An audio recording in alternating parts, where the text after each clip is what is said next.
보루시아 도르트문트. 네. 저희가 바이언 정산을 한번 했습니다. 또 비주얼 펀디님이 정리 자료를 한번 보내주셔가지고 근데 또 라이브 중에 도르트문트도 해달라. 라고 말씀을 하시길래 저희가 이게 계속 팔로잉이 안 돼서 좀 쉽지가 않다 그럼 내가 보내주겠다.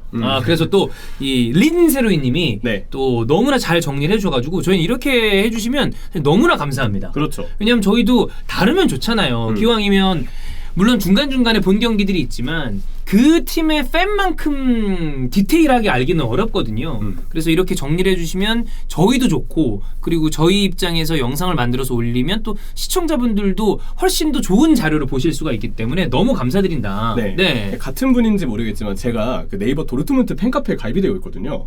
예전에 그 에이텔 예배 카페 그 부매니저분께서 저 칼럼 쓸 때 우리 카페에 오열하려고 링크를 주셔가지고 가입이 되어 있어요. 근데 이번에도 그렇고 저 가끔 이렇게 들어가 보면은 이스타TV에 이번에 메일 보냈다고 어느 분께서 댓글 다신 거 제가 봤거든요. 그러면 그분이 맞을 가능성이 좀 있어 보이는데. 아마 그분이신 것 같아요. 네네네네. 저도 이제 그 카페는 종종 눈팅을 자주 하고 무엇보다 제가 예전에 칼럼을 써가지고 호응을 많이 해주셨던 그런 감사한 기억도 있어서 중계하고 제가 근데 해설하면서 도르트문트 중계를 한 번도 못 들어가 봤어요. 이번 시즌에? 네, 그냥 전체적으로.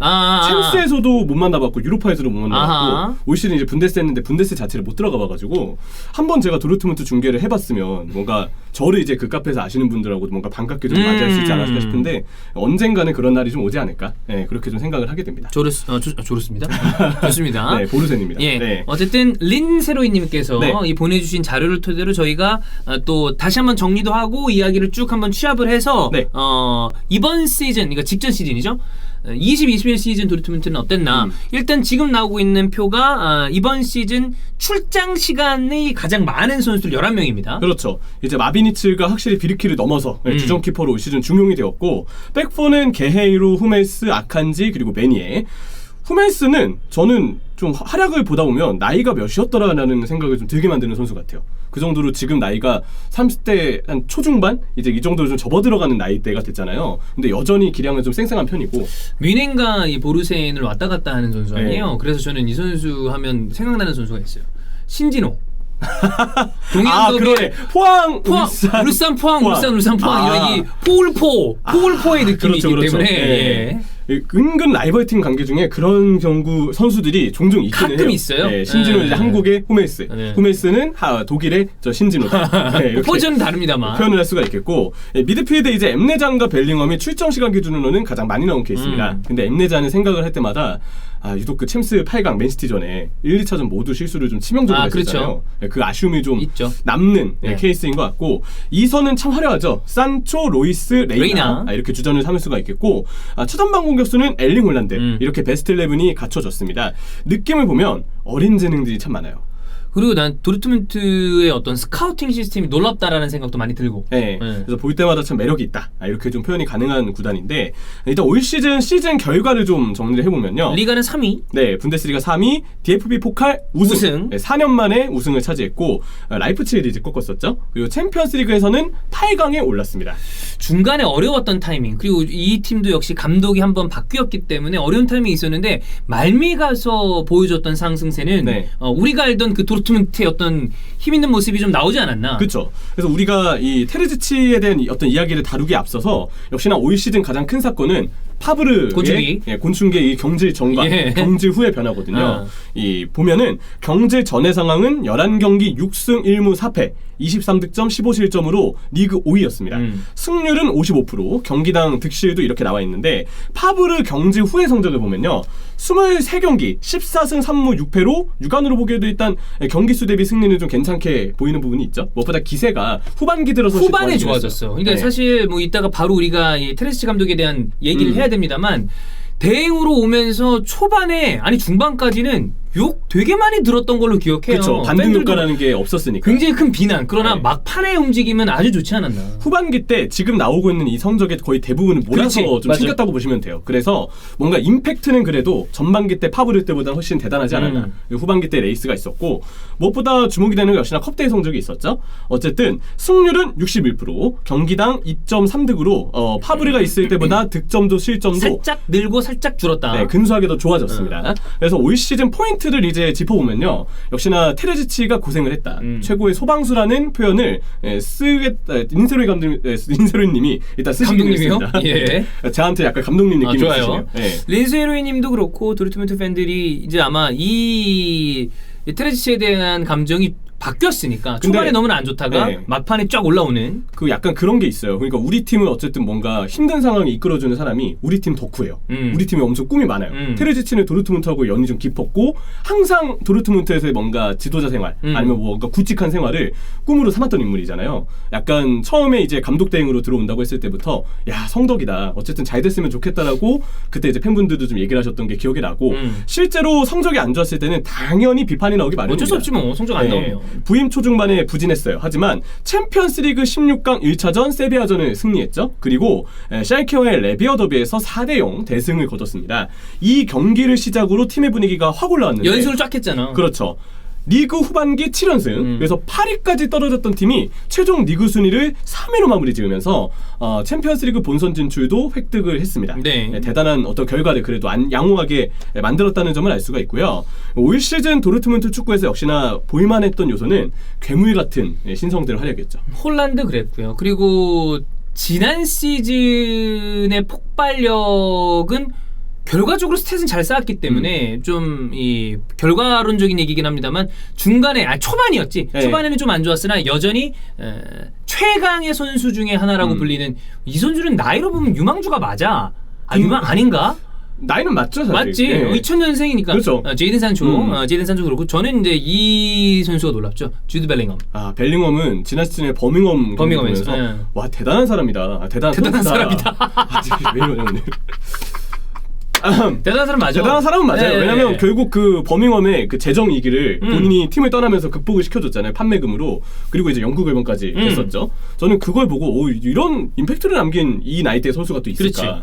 그런 생각이 들어서 선수도 선수지만 약간 진심으로 대단한 사람이라는 얘기도 나왔던 것 같습니다. 그렇습니다. 그래서 이 괴물 같은 신성들의 활약이 역시 주목이 됐는데 첫 번째 홀란드죠.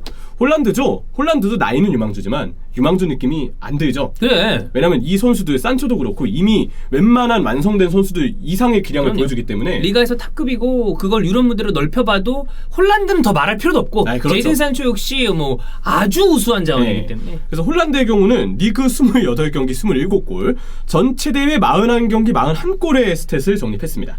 제가 가끔 얘기합니다만 이런 스탯이 메인 리그 말고 약간 옆쪽으로 가면 간혹 있어요. 그렇죠. 근데 빅리그라고 얘기하는 그것도 분데스리가에서 이런 성적을 낸다는 것 자체가 어마어마하다. 특히 홀란드는 오스트리아 분데스리가에서의 득점 기록과 지금 독일 분데스리가에서의 득점 기록이 아주 큰 차이가 있지 않아. 이건 거의 차이가 없는 거죠. 그래, 같은 분데스리가야 이거야. 그렇기 때문에 대단하고 챔피언스리그 최소 경기 20골 돌파를 했죠.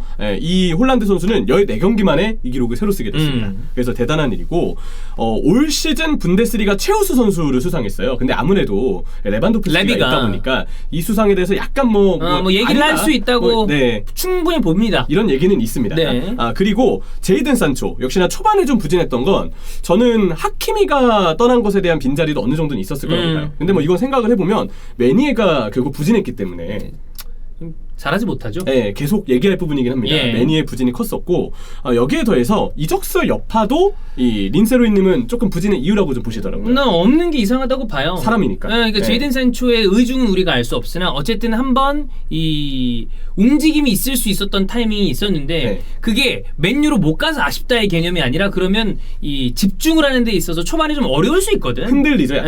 그런 부분이 좀 있고 파브르가 근데 경질된 이후 부활해서 16골과 20개 도움에 대단한 스탯을 정립했습니다. 새 시즌 연속으로 20개 도움을 달성을 했고요. 이게 도움이라는 스탯이 본인이 잘한다고 올라가는 스탯이 아니야 좀. 그렇죠. 동료들도 받쳐줘야 잘 받쳐줘야 된단 말이야. 그 부분에서는 홀란드도 역시 좋은 보탬은 될 수 있었겠고 유무에 따라서 산초가 이꼬꼬에 따라서 팀의 경기력이 사실 차이가 좀 큰 편이긴 합니다. 왜냐하면 산초는 분명 이 선수가 가지고 있는 기술이나 어떤 마무리 능력을 보면 크랙으로서의 기질이 충분하고 그럼요. 흔히 얘기하는 이선에서의 찬스 메이킹 그리고 상황에 따라서는 플레이 메이킹까지 할 수 있는 자원이에요. 산초가 있어야 그쪽으로 수비의 시선이 쏠리면서 반대쪽에 있는 저 레이나라든지 아니면 최전방의 홀란드한테 수비 분산이 생기고 공간이 생기고 그래서 이 동료 선수들을 편하게 만들어주거든요. 저는 그래서 산초가 있고 없고에 따라서는 경기력에 굉장히 큰 차이가 드러날 수밖에 없다고 좀 보이게 되고요. 세 번째 선수는 역시나 역시나 아까 대단한 사람이라고 얘기했던 03년생 벨링엄입니다. 03년생이면 진짜 어린 선수거든요. 네, 이 시즌 중에 비첼이 좀 안타깝게 부상을 당했죠. 큰 부상을 좀 당했죠. 네, 장기 부상이기 때문에 유로 벨기에 대표팀에도 어쨌든 이 전력 누수는 좀 크다고 봐야 됩니다. 나는 이제 버밍엄에 있을 때 주드 벨링엄의 그 어떤 스타일에 대해서 경기를 많이 못 봤기 때문에 네. 어떤가 했는데 이 선수는 중앙에서 약간 올라운더 성향의 미드필더인 것 같아요. 그렇죠. 그래서 보면 활동량이 일단 기본적으로 굉장히 많습니다. 그래서 활동량 많고 기술이 좀 있는 선수들은 공격 수비에 모두 관여가 될 수 있어요. 그러니까 전체적으로 뭐 어디에 밸런스가 확 쏠렸다기보다는 두루두루 좋은 자원. 예, 닌세로이님은 비에이라 같다고 이제 표현을 하셨거든요. 이거 극찬인데. 네, 비에이라가 엄청 대단한 미드필더. 비에이라는 뭐 저는 안 좋아하는 쪽이에요. 굳이 따지면 계속 말씀드립니다만 아스날에 있었을 때 좀 징징거리는 타입이었는데 그쵸. 그거를 제외하고 보면 이런 미드필더 잘 없습니다. 경기 영향력이 워낙 뛰어나고 대단했으니까. 근데 뭐 레알 이적서 뭐 이런 거는 그냥 본인의 경기 외적인 이야기이기 때문에 그쪽에서 팬들한테 실망을 좀 주었던 것뿐이죠. 선수만 놓고 봤을 때는 뭐 엄청난 미드필더였으니까. 네. 그래서 그 느낌이 좀 들었다고 얘기를 하셨고 이 레전드들과의 이별 또한 올 시즌 포인트입니다. 제가 굉장히 좋아하는 풀백 중에 한 명이 이제 피슈책 선수인데 제 친구예요. 85년생. 8호야. 예, 11시즌을 이제 도르트문트에서 뛰었습니다. 레전드지 이거. 예, 382경기 19골과 64개 도움. 예, 분데스리가 올해 팀은 이제 2번 그동안 수상을 했었고요. 예, 포칼 결승전에 선발로 나와서 우승을 했고 우승 세레모니 할 때 그 이 행가래 해주는 그 모습이 저도 이제 퓨시텍을 좀 좋아해서 그런지 유독 좀 반갑고 약간 여러 생각이 들게 만든 그런 장면이었던 것 같고요. 슈멜처 역시도 이제 올 시즌을 끝으로 팀을 떠납니다. 슈멜처는 나는 언제나 항상 대표팀과의 거리감 그리고 언제나 좀 이 선수를 괴롭혔던 이 좀 부상 이런 게 아쉬운 선수죠. 그래서 가진 기량에 비해서 잘 풀린 케이스가 아닐 수 있다는 생각도 들어요. 더 풀렸어야 되는데 약간 이런 느낌이 들지만 14시즌을 도르트문트에서 뛰었고요. 367경기 7골과 34개 도움. 이 앞서 말씀하신 잔부상이나 뭐 여러 가지 나이라든지 여러 가지 이유로 2017-18 시즌부터 폼이 조금 떨어지는 부분이 있었고 지난 시즌에 당한 무릎 부상 여파 때문에 올 시즌 경기를 뛰지 못했습니다. 근데 올 시즌 끝으로 팀을 떠날 예정이지만 향후 이 무릎 부상 그리고 계속 있는 부상에 대한 어떤 재활 과정은 도르트문트에 남아서 지속적으로 이제 팀에서 재활까지는 신경 써줄 것이다. 이런 경우들이 간혹 있어요. 네, 레전드에 대한 예우라고 볼 수가 있는 거죠. 양쪽 사이드백 아주 뭐 베테랑 대단한 자원들이었는데 이런 거 뭐 결국에 축구는 계속되기 때문에 이 바뀌고 그러는데 워낙 도르트문트에서 해준 것들이 많은 선수니까. 그렇죠. 그래서 도르트문트의 좋았던 점과 아쉬운 점을 보면 이번 시즌, 그러니까 직전 시즌이죠. 그렇죠. 린세르님은 뭐를 좋았는지, 뭐를 좋다고 생각하셨는지. 아칸지와 다우드의 부활. 애매하다 평가받았던 자원들이 그래도 쓰였다는 점. 이 부분에 반가움을 느끼셨고 강한 압박. 예, 왜냐면 압박 스타일은 기본적으로 도르트문트의 뭐 전통과도 같죠. 그리고 호멜스의 폼, 아까 얘기 드린 것처럼 저도 이 선수 나이가 간혹 헷갈리게 만들 정도로 굉장한 전성기를 보여줬고 컵 대회에서 강한 면모를 보여준 것. 포칼 보여줬고. 네. 그리고 저는 이게 굉장히 크다고 봐요. 만약에 정말 이제 그래서는 안 되겠지만 또 시즌 중에 도르트문트가 부침을 겪었을 때 테르지치라는 감독 대행 카드가 이제 생기는 거죠. 그러니까 로제가 또 안 좋았을 때. 그러니까 발렌시아로 따지면 보로가 그렇듯이 8번인가 했어. 뭐 6번인지 7번인지 하여튼 엄청 많이 했어. 이게 대단한 건데 테르지치도 어쨌든 이제 다음 시즌에는 다시 수석 코치로 돌아가게 될 거예요. 근데 정말 상황에 따라서 도르트문트가 언제든 또 약간 이 대비책으로 뭔가 세울 수 있는 감독 대행이 있다는 점. 이건 뭐 안심이라면 안심입니다. 아쉬운 부분은 후반전 들어서 조금 떨어지는 집중력이 이 린세르님이 보셨을 땐 있었다고 하고요. 홀란드와 산초에게 아무래도 의존하게 되는 부분. 나는 이거는 약간 일정 부분 어쩔 수 없는 것도 있지 않나. 뭐 워낙에 자원들이 양질의 최고의 자원들이기 때문에 그러면 조금 쏠려갔나. 앞으로 이제 만약에 이들이 떠나게 될 시 이에 대한 대비를 하는 게 앞으로 도르트문트한테 중요할 것 같고 아자르와 비첼 그리고 산초가 부상을 좀 당한 시기가 있었죠. 그런 부분의 아쉬움 그리고 얇은 선수단 뎁스 그리고 가장 중요한 워스트 메니에는 잘 못해. 진짜 좀 많이 못해요. 메니에가 제가 생각한 이미지 그대로 도르트문트에서도 보여줬어요. 이 선수가 둔하다 보니까 그렇지. 키가 크잖아. 키가 크죠. 근데 그 키가 플레이에서 막상 보잖아요. 예전에 파리 때도 그랬는데 이게 장점이 되는 선수가 아니에요. 맞아. 그 벨기에 대표팀 경기들 제가 이제 종종 해가지고 보게 되면 뭐 정말 약팀을 상대로도 메니에가 그쪽에서 수비가 말썽이어서 불안했던 전적이 있거든요. 이 선수가 둔하기 때문에 1대1 수비에서 좀 제쳐지거나 아니면 자기 위치를 못 찾아 들어가는 경우들이 많고 그러면 개인 기술 좋은 선수한테 계속 뭐 반칙을 내주거나 뒷공간을 내주거나 하는 문제가 드러나게 되거든요. 메니에가 키의 값을 못하는 게 190cm가 넘는 선수인데 공중볼을 그렇다고 해서 잘 따는 스타일이 아니죠. 있지. 근데 풀백인데 킥이 그렇게 좋은 편도 아니어서 크로스가 한번 올라갈 때는 좀 어이가 없기 마련인 결과를 쓰기도 합니다. 제가 볼 때 이 선수는 그래서 워스트로 꼽을 만한 부분이 좀 크다고 보이고 다음 시즌의 관전 포인트는 역시나 마르코 로제를 봐야죠. 네, 부임 이후의 첫 시즌. 맨션글라트바흐에서 마지막에 이 팬들 맨션 팬들은 욕을 안 하기가 어렵죠. 그죠. 후반기 때 너무 약간 내려놓는 듯한 느낌이 들었잖아요. 아니, 중도에 발표하는 거야 분데스리가에서 간혹 있었던 일이라고 하니까 그건 오케이인데 그럼 마지막까지 프로페셔널하게 잘해야지. 제가 맨시티 맨헨글라트바흐 그 경기 2차전인가 중계를 했었는데 제가 중계 중에 웬만하면 그렇게 뭔가 확실한 표현을 하고 싶진 않은데 맨헨글라트바흐 이거 진짜 힘을 안 쓰는 경기력이다. 그 얘기를 한번 했던 적이 있어요. 이래서는 안 된다. 네, 그런 정도의 어떤 모습을 보여줬었고. 근데 어쨌든 이제 팀의 둥지를 옮겨서 하는 거니까 로제는 이미 보여준 능력이 어느 정도 충분한 좋은 감독이다라는 건 알고 있단 말이에요. 가능성을 보여줬으니까 뭔가 본격적으로 도르트문트에서 시작을 해줘야 되겠고 선수단 정리가 이제 앞으로 필요합니다. 골키퍼는 지금 이 린세로이님의 정보에 따르면 코베의 영입은 거피셜이 지금 났다고 하고 비르키는 팔아야 될 자원이죠. 너무 안정감이 덜하기 때문에 지금 들려오는 소식에 의하면 모나코 행이 좀 유력하다라고 하고요.